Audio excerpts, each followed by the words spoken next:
అబ్బబ్బా, ఏమన్నా ఉందా రెసిపీ? చూస్తుంటేనే నోరు ఊరిపోతుంది కదా.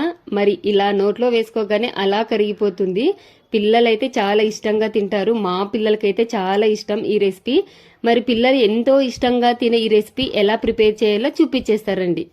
ఫస్ట్ ఒక 4 క్యారెట్ ని తీసుకొని దానిపై ఉన్న స్కిన్ అంతా తీసేసి మంచిగా వాష్ చేసుకుని ఇలా కట్ చేసుకోవాలి. లేకపోతే కొబ్బరి తురిమేది ఉంటుంది కదా, దాంతో అయినా ఇలా తురుముకొని ఒక మిక్సీ జార్లోకి తీసుకొని 1 కప్పు వాటర్ పోసి మిక్సీ పట్టుకోవాలి.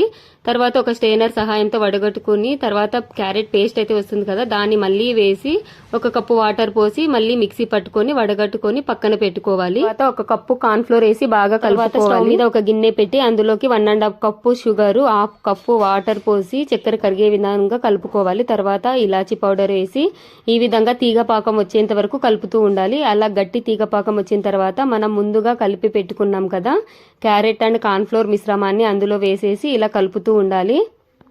ఇలా కొంచెం థిక్గా కాగానే 3 టేబుల్ స్పూన్ నెయ్యి అలా వేస్తూ కలుపుతూ ఉండాలి. ఫైనల్ గా ఈ విధంగా వచ్చే విధంగా కలుపుతూనే ఉండాలి.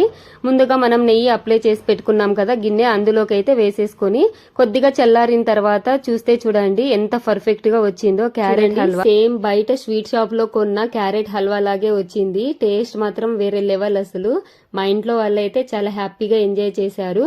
ఇలాంటి రెసిపీ మీ ఇంట్లో వాళ్ళకి కూడా చేసి పెట్టాలని ఉందా? ఇంకెందుకు ఆలస్యం, నేను చెప్పిన విధంగా ట్రై చేయండి, చక్కగా కుదురుతుంది. ఇంతేనండి వీడియో. ఇంతకీ వీడియో మీకు నచ్చిందా? నచ్చితే తప్పకుండా లైక్ చేయండి, సబ్స్క్రైబ్ చేసుకోండి, ఛానల్ని ఫాలో అవ్వండి. మీకు ఎలాంటి రెసిపీస్ కావాలన్నా కామెంట్ చేయండి, కంపల్సరీ నేను చేసి చూపిస్తా. ఓకే మరి బాయ్.